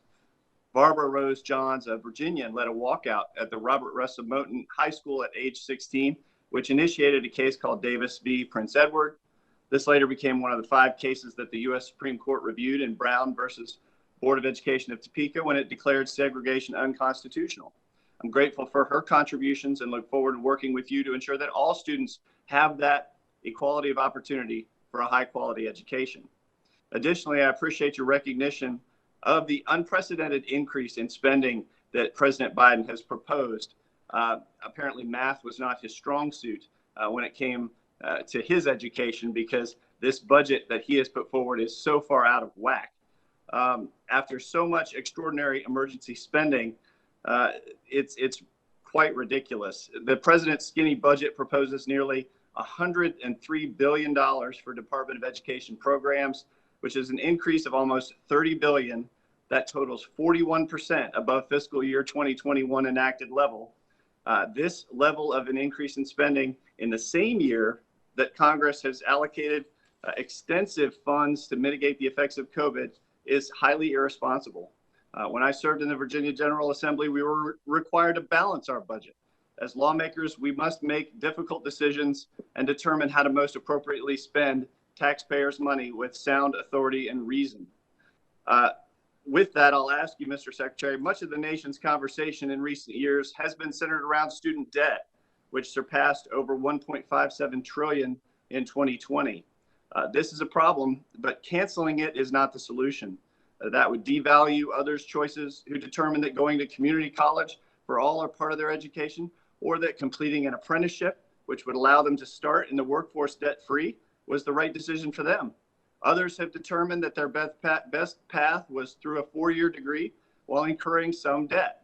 With many options that are flexible to students' needs, the federal government should not be picking and choosing certain life choices to pay for out of the paychecks of others. What will you do as Secretary to encourage students to look at all options available to them as a path toward a successful career? Thank you, Representative. And you know, I want to be very clear. We could talk about individual strategies. I want to make sure that what we're a part of right now and what we're asking is for a transformational shift in how we're looking at education. to make sure that it serves as the foundation of our country's growth. As the president stated in his address, other countries are not waiting. So there have been years of disinvestment in education, and what we're trying to do now is correct that.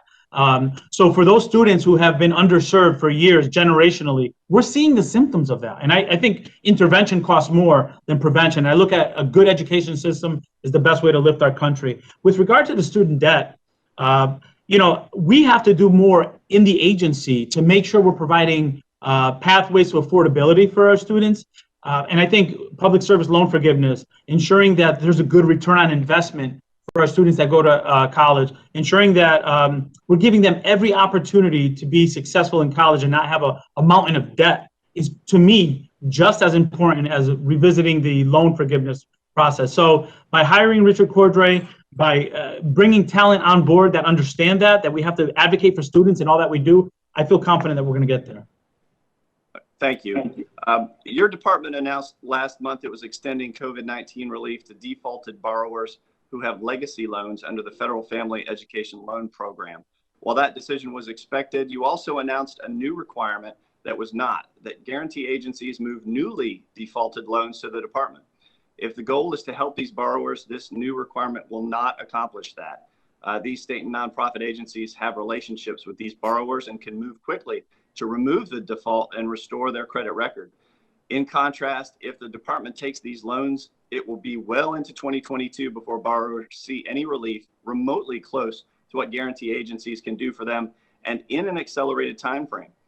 As well, transitioning these loans to new for-profit servicers will only add to borrower confusion, already intensified because of new policies and procedures as a result of the pandemic.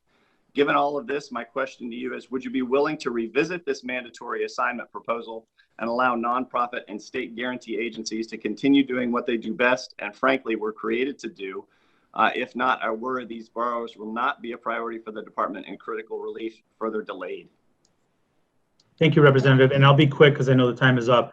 In fact, the reason why we brought them in is because we want to make sure that we're advocating for them and that we're keeping them at the center of the conversations and making decisions that are in their best interest.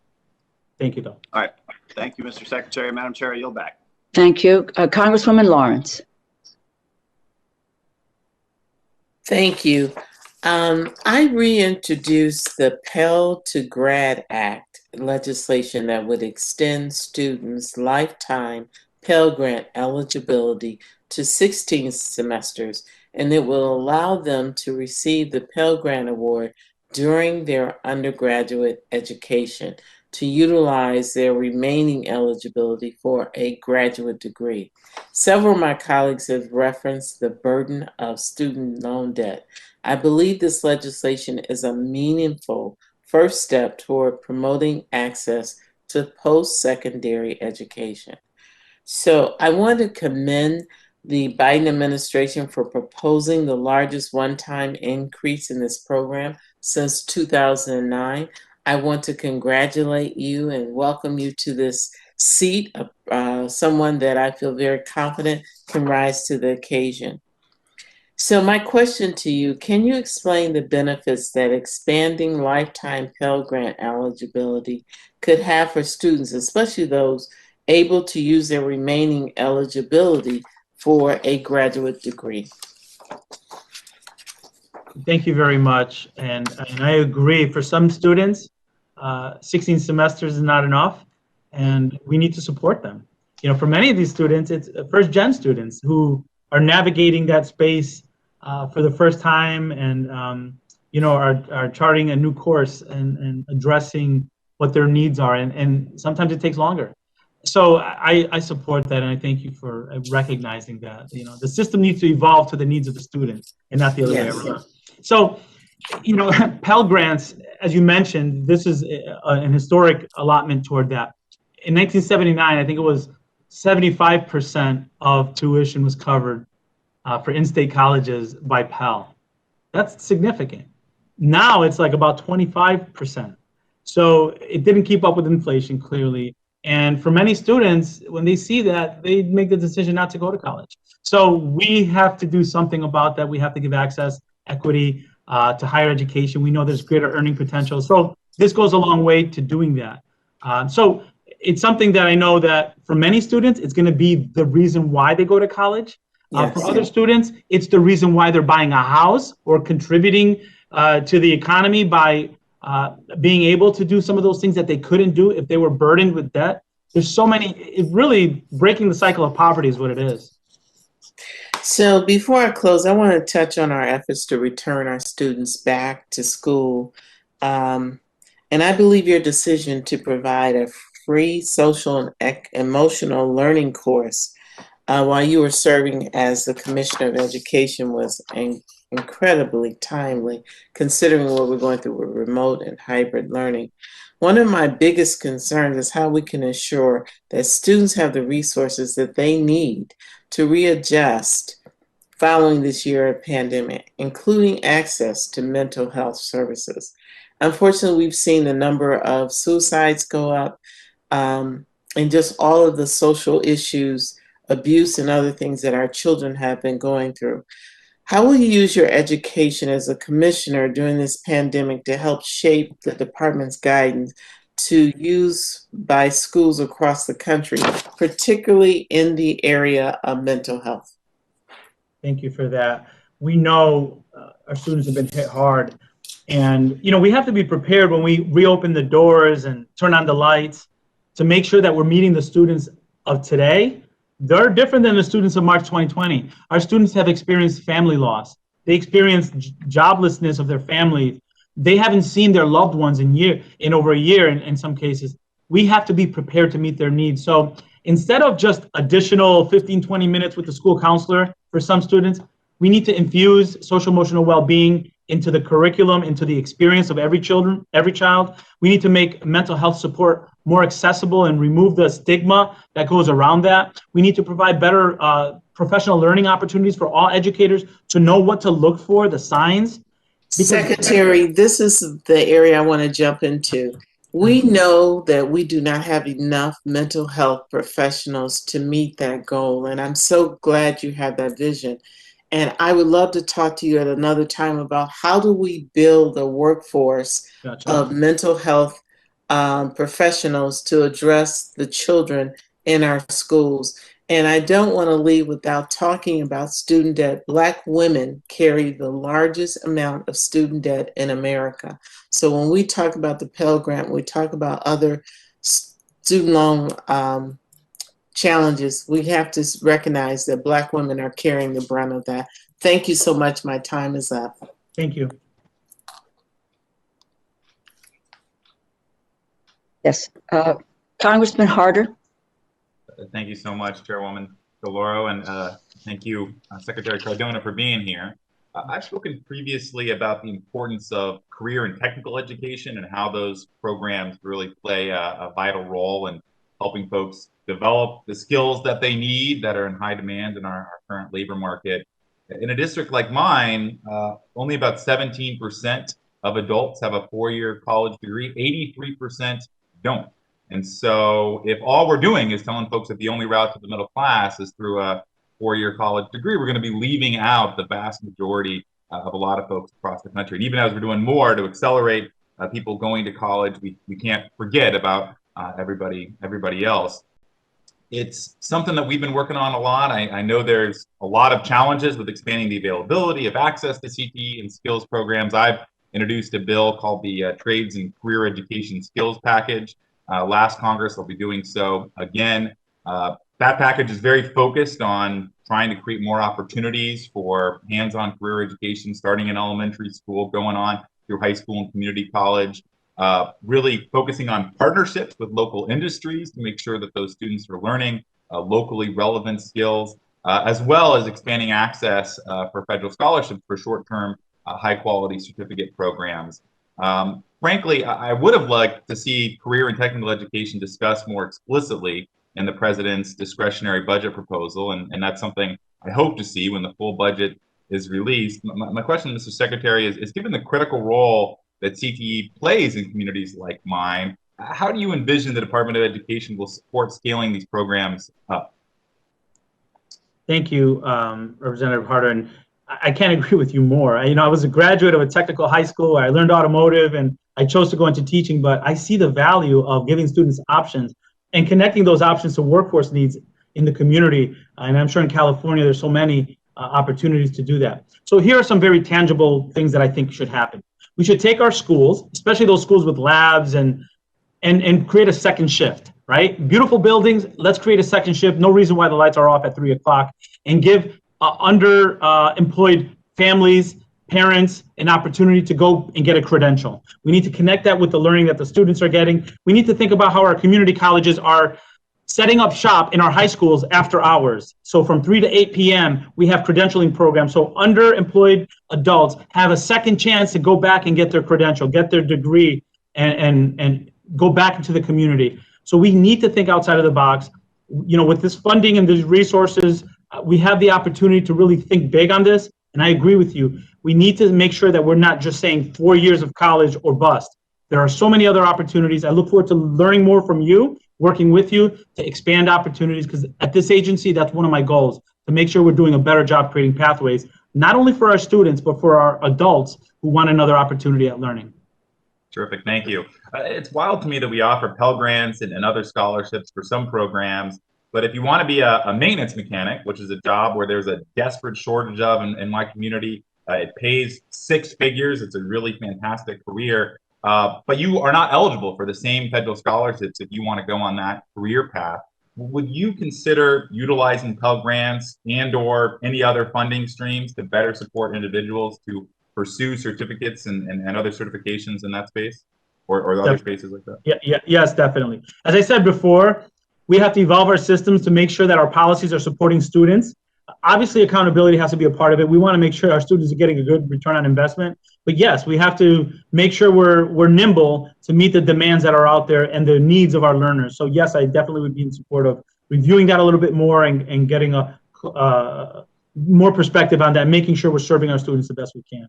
Definitely. That's great to hear. I know one last question. Early exposure to these skills programs has been shown to promote career readiness. What about, you mentioned some ideas for programs at the high school level or earlier. What can we be doing to support students as early as possible? Obviously, not every student, and you're a perfect example of that, is going to take us up on that opportunity, but at least it gives folks an option if they decide to do it. How else can we be sort of supporting workforce development efforts as early as possible? Sure. Thank you for that. So a couple thoughts on that. Not only does it improve career readiness, but student engagement. Students learn better when they're doing things, when they're hands-on. And we learned this year that schooling doesn't have to be in a schoolhouse. Maybe students early on go on trips and see what's happening in their community, what advanced manufacturing looks like in their community, or what STEM fields look like in their community. So we have to get students out a lot earlier, and we have to bring our partners in.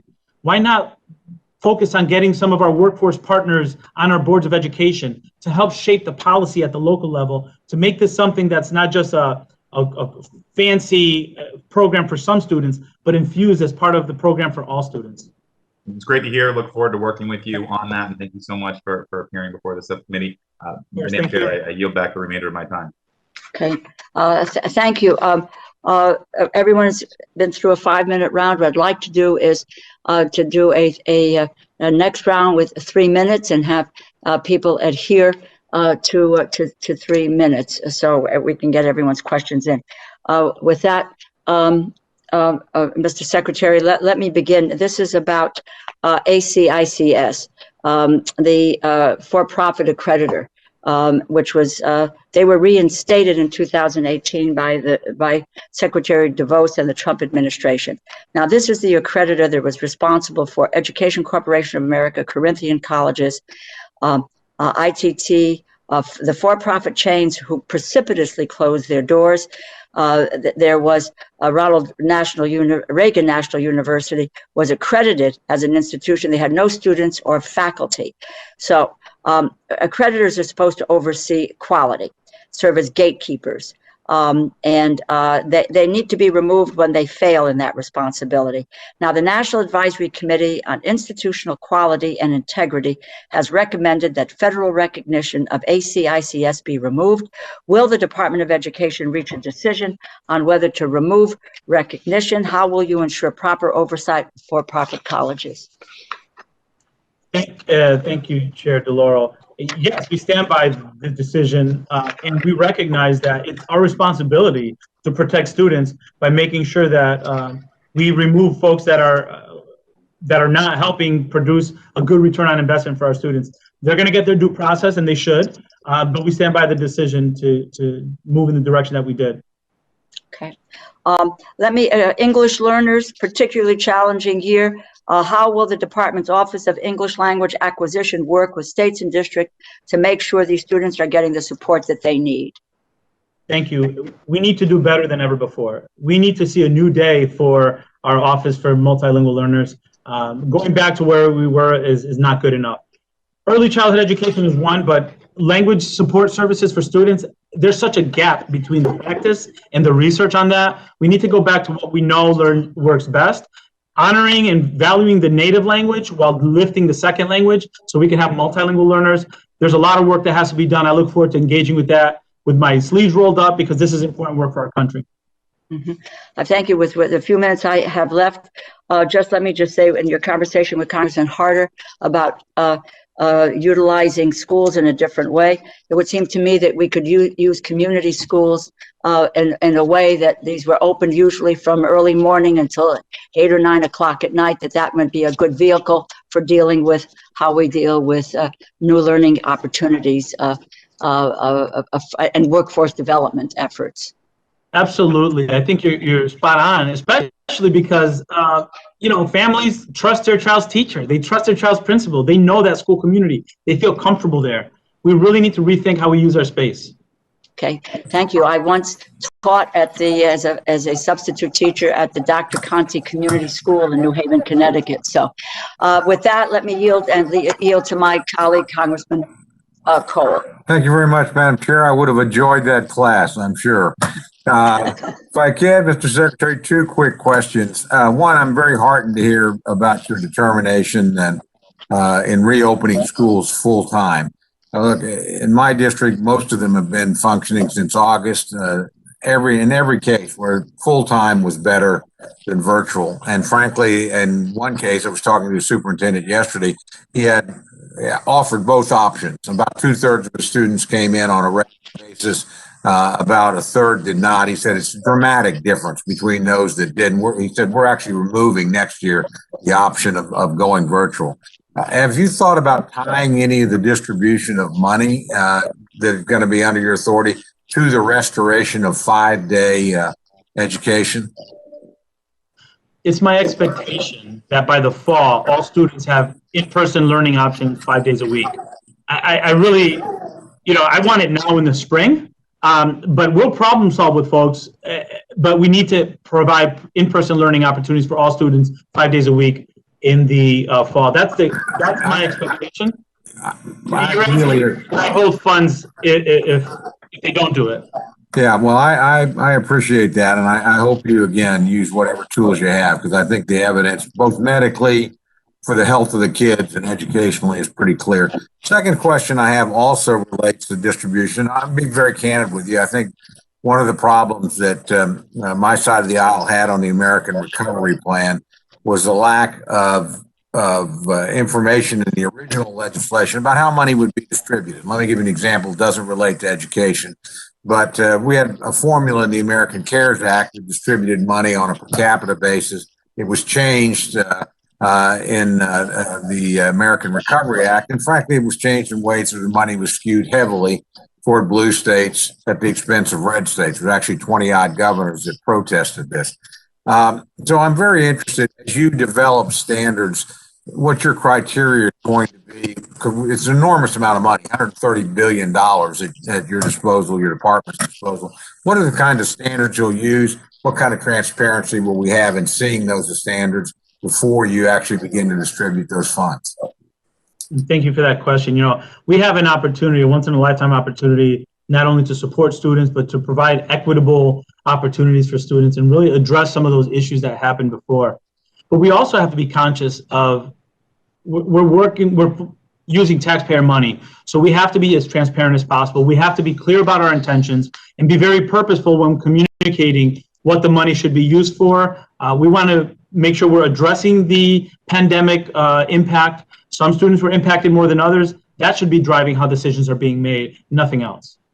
As much as you could share that with us as you're developing them or get there, I think it would be very helpful to every member of the committee to have that information. So thank you very much.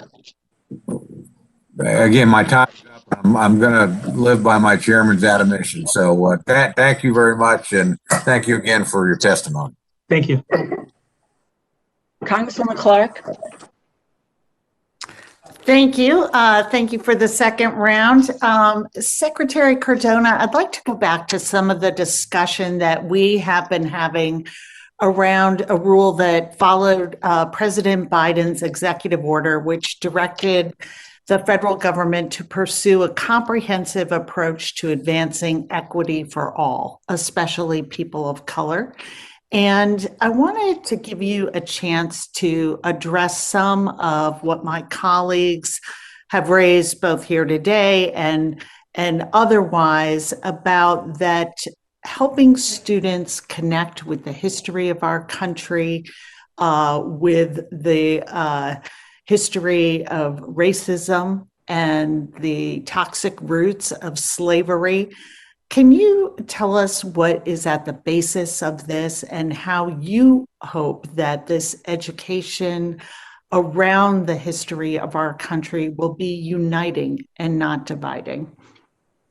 Right. So, I think that when we talk about disengaged youth, when we talk about exclusionary practices, disengaged families from schools, we really need to look at those as symptoms of something greater. And I'm speaking now from my years of experience in education as an educator at different levels. We need to do better to engage our students and our families in learning that is culturally responsive, that sees our students, sees their experience, validates their contributions to our country. I think if you do that, all students benefit, not just the students whose history has been omitted or left out. So again, I've seen it done. I've been a recipient of an educational system where when others are valued, I see how it builds our country. I mean, that's the beauty of our country, right? The diversity and the different stories. This is a very unique country, and we shouldn't lose the opportunity to really unite our students and have pride for their country by doing this. And I don't think it's mutually exclusive. You can share the rich history of others and the contributions of others while also sharing the pride and teaching the pride of our country and how we're united under one flag. So I reject the belief that by doing this, we're dividing. In fact, I think those who think that don't really understand what happens in our classrooms and the roles of our educators to bring students from different cultures together, learning together. There's so much benefit to that. I think that experience is greater in many ways than the experience that they get from whatever content they have in front of them.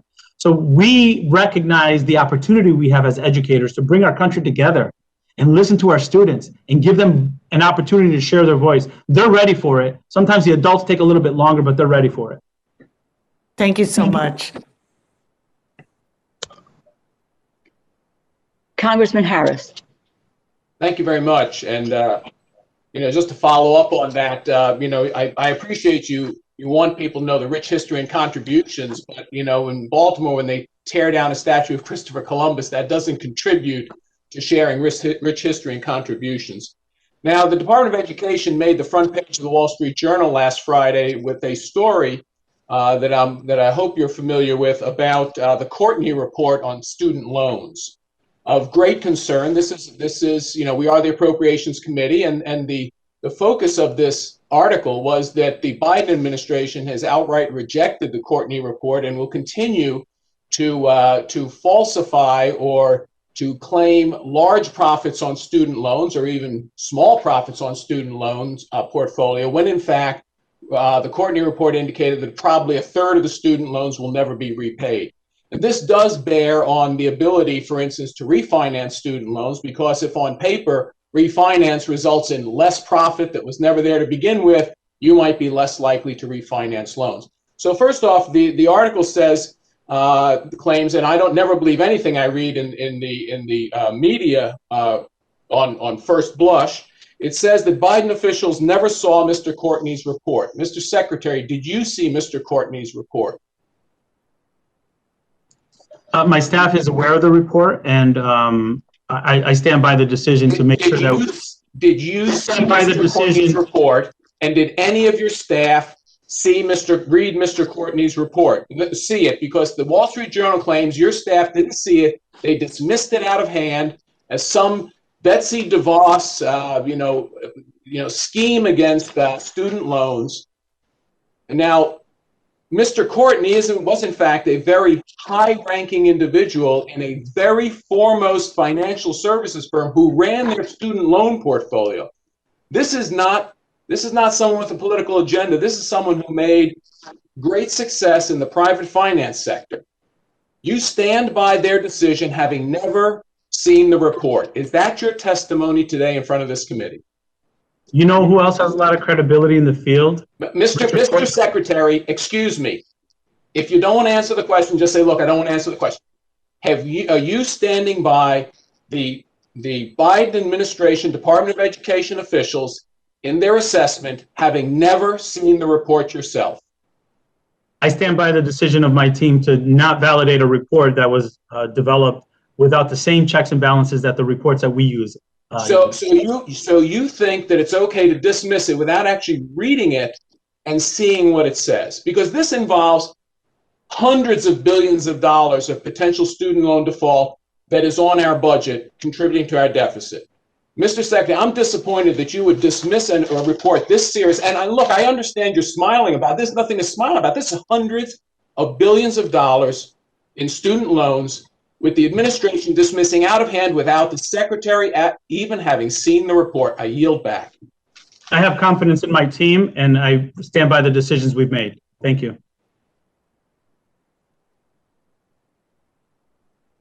Congresswoman Watson-Coleman. Thank you, Madam Chair. Thank you, Mr. Secretary, and thank you for standing by what you believe is the right thing for our students. And we had enough of Betsy DeVos and her misguided policies for 4 years.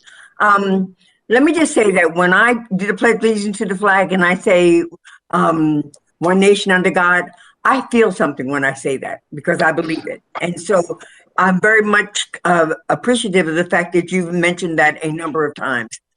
I know that most recently there was a collaborative and a new collaborative that was created, and that there was a national convening for 2 days around educational issues, particularly relating to the pandemic learning loss. It was just familiar?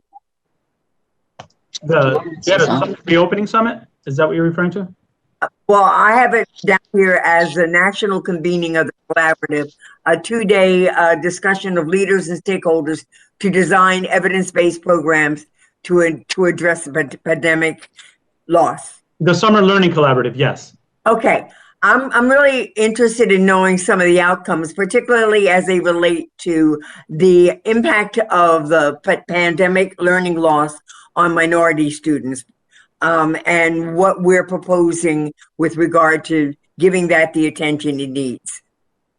Yes, thank you for bringing that up. You know, the Summer Learning Collaborative was really intended to make sure we take innovative ideas, best practices from across the country, share them with the focus on recovering from the pandemic in non-traditional ways.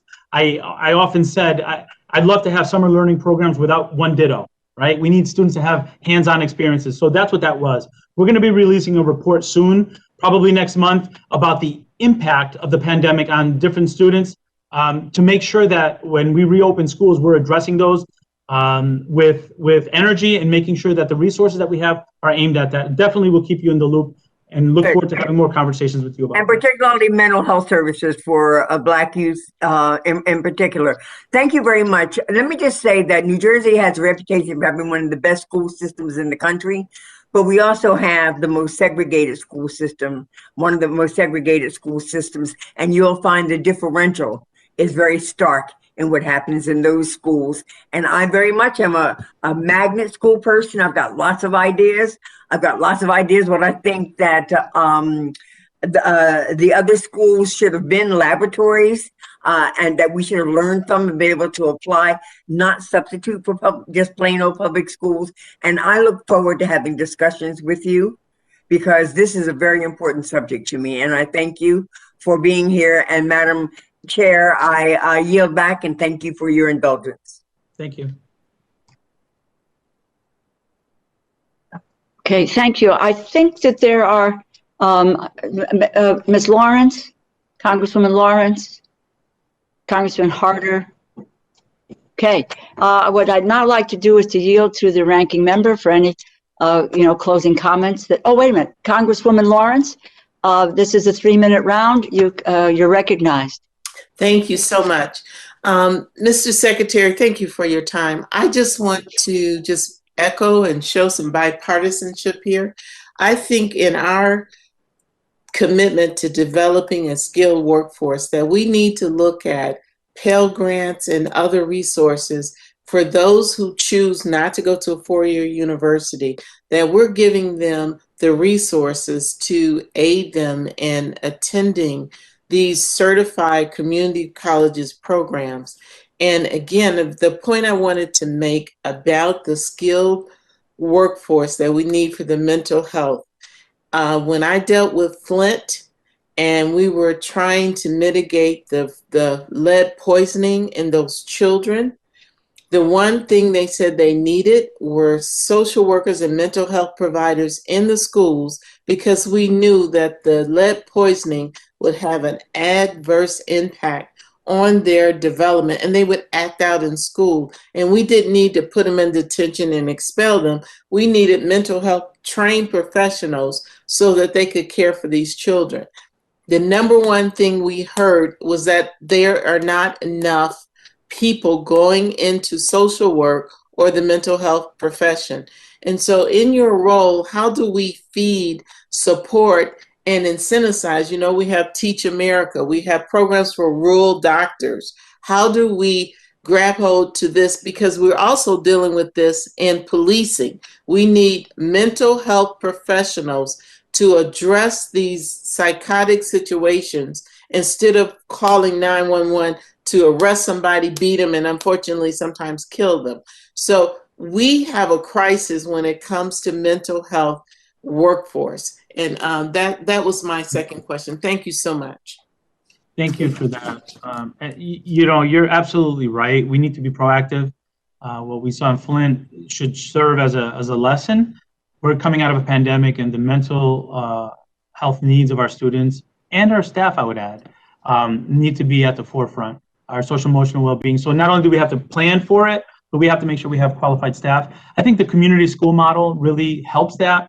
How are we engaging with our community partners? I remember having experiences as an assistant superintendent with the community health center, where we had a good partnership there, and we had our nonprofits or other agencies in the community.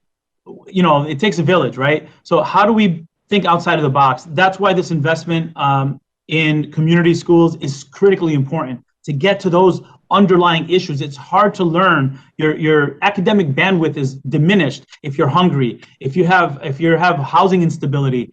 So we need to make sure we're thinking about the whole child and providing support and services. And you're absolutely right. We need to do more for mental health. Thank you so much. And I yield back.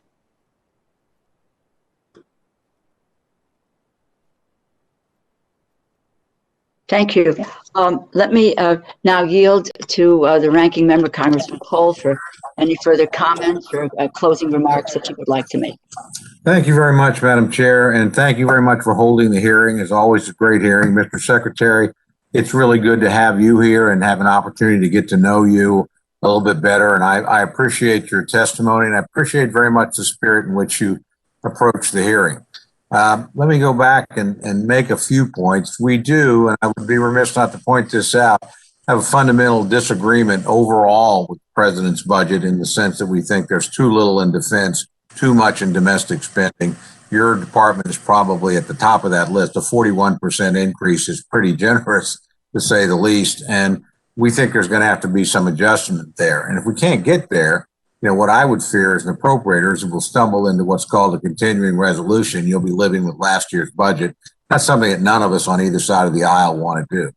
But I also want to point out there's some areas of agreement, and I want to applaud some of your efforts. I'm particularly pleased with some of your proposals like IDEA. There's no question we need to be doing more there. And frankly, I think that gives local schools a lot of flexibility as to how they help students with special needs. I like the emphasis as well on the Pell Grant that I know our chairwoman is also a big fan of. That, again, provides a lot of opportunity for other students. When I was chairman and always with our current chairman's support, we were very big on TRIO and Gear Up. We thought those are very important programs for first generation college students to give them the chance to succeed. So there's a lot of common ground here. And we look forward to working with you in those areas. I would also tell you, and I'm going to go back and as I hit in the opening question, I'm very concerned about the civics issue. I'm very concerned about when I see a departmental, Federal Registry notice that cites the 619 project, controversial scholars, that these are going to be the criteria that we use. That's going to be a problem. And that is not, to me, allowing local people to set the curriculum. It's quite frankly federal interference, and it's pushing a particular point of view. I'm not going to drag you into history, but I'd feel a lot better if I saw Joseph Ellis and Ron Chernow and those kind of people cited. Although I would tell you, you're citing a grant, you probably should never mention a specific type of individual, because every historian will have a point of view. That's not what we're trying to do here in this. So again, I welcome a continued dialogue with you about that important issue. I appreciate too, you seem to agree with a number of our colleagues that we need in-person learning. I mean, I think the medical evidence is absolutely clear on this, was clear a long time ago. I think the hearings we've had would show some of the social consequences of not having kids in school. Everything from drug addiction to isolation to mental health problems suggest how important that is. And I know from talking to my own son, who's a classroom teacher, how concerned he was that kids weren't in classrooms where you had a lot of teachers there that cared about kids, that were in a position to check on them, provide structure in their life. Some of these kids, that's the place where they get structure and get protection. So getting them, unhooked as much as possible from virtual learning and back where they're in a more traditional classroom setting is a goal I think we all share, and hope we can work together. I don't mean we lose the tools. We all know technology can be a marvelous tool and it's something we need, but I think, again, the evidence is clear. School-age children need to be in school, and we need to be using the levers we have to encourage people to do that as much as possible. And from your testimony, I take that you have that same kind of view. Let me just, again, end with this. I want to thank the chairwoman again for the hearing. I know how passionate she is on these issues, and I think rightfully so. I think we live in a society where education is the key to upward mobility. We want to give every child that opportunity, regardless of the circumstances in which they come into the world. Or, we know they don't all come in equal footing, and some folks need more help than others, and some communities have been left behind. So you'll find no disagreement there. We just simply want to work with you on the tools that we think are effective. I will go back to my favorites, TRIO and Gear Up, just to say sometimes old tools, are good tools. I've watched multiple administrations. They always need to want to do something new. And that's good. We need to be pressing on, but we need to remember sometimes that when we've got something that works, and it's worked for 50 years, and I'll point to TRIO, produced 5 million college graduates for this country. I wonder how many of those kids that went through TRIO would have graduated from college absent that program, or would have even been there in the first place.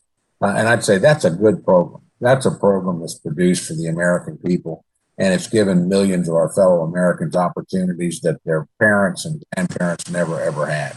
So, again, we look forward to working with you to find common ground. Always look forward to working with my friend, the chairman. And thank you again. And believe me, I'm counting the days and where we can sit down in person and have these kind of discussions at length, because I value your personal experience. I think it's a model of the American dream in action. I appreciate your commitment to educating children, every child, providing opportunity. You don't only say those things, your experience over a lifetime. And my good friend, the chairman's high praise for you tells me that that's true, that the values that you profess are the values you live by and the values you've made your career by. So again, look forward to having the opportunity to work with you. And thank you, Madam Chair, for holding the hearing. I yield back. Thank you, sir. I appreciate that. I thank the ranking member for his comments and would just reiterate, and I'm thankful for the partnership that we do have on the Civics Secure Democracy Act, and it specifically prohibits any use of the funds for a national curriculum in American history or even in civics education. So I'm hopeful that we can continue to pursue that. I think civics education is something that is really critical for the people in this country. I think it helps to really strengthen our democracy in so many ways that we need to think about for the future. And I would just a brief personal anecdote. As my father arrived in the United States at age 13 as an immigrant from Italy, and they put him into 7th grade in the city of New Haven. And he was asked to find the word a janitor in one of the classes, and he didn't speak the language or neither read or write the language, and he didn't know what the word janitor meant. And but he drew on his Italian heritage, and he focused on the word genitore, and the genitore means parents. And that's the way he described the word janitor. And at that moment, his teachers and his classmates laughed at him. My father left school in the 7th grade, which was the end of a formal education, because of that kind of humiliation. He went on to serve his country in the military, served on the city council in the city of New Haven, and moved on with a wonderful career in our community, in our city. But those days of when we do not recognize the strengths of those who come from different places, different lands, different experiences, and our need to embrace them is critical in terms of our children and moving forward in education. And I want to say a thank you to you, Secretary Cardona, for your commitment to our children, our students, all ages, races, sexes, backgrounds, and utilizing, as the ranking member said, what education is. And my parents spent a lifetime making sure I had the best of the academic experiences, which would who could foretell that I would wind up where I am today. But it is the great equalizer. Education for families today is the way that they believe that their children will be able to succeed for the future, and recognizing that it's our children's God-given talent that promotes them, and whatever the old tools or the new tools that we want to utilize to be able to have them realize their dreams and aspirations, which is what our education should be about. And I want to say a thank you to you, Mr. Secretary. The budget does place strong funding increases for Title I, special education, Pell Grants, higher education, community schools, let's bring them back, and so many other areas. Universal preschool for 3- and 4-year-olds, free community college, teacher development to be more prepared to teach our youngsters. And as we reflect on what we do as appropriators, we look to a budget that in fact invests in students and teachers, public schools, higher education, career, technical education. And we want to make sure, yes, that the funds are utilized in the manner that has been set forth. So above all, it's about making sure that average citizens today have a better chance at a better life. And that American dream becomes a reality. I'll just close with this. It also says that poverty is unacceptable, and poverty is in some of our districts in some of our communities is the biggest roadblock to youngsters being able to get a good education, with good schools, with good teachers, with good curricula, and a direction for them for the future. And we do have the capacity to help to abolish poverty so the kids can get an equal opportunity for the future. Mr. Secretary, thank you so much for your testimony today. And with that, I'll bang my head on the table here, and this hearing is adjourned. Thank you, and thank my colleagues very, very much for their interest and their questions this morning. Thank you.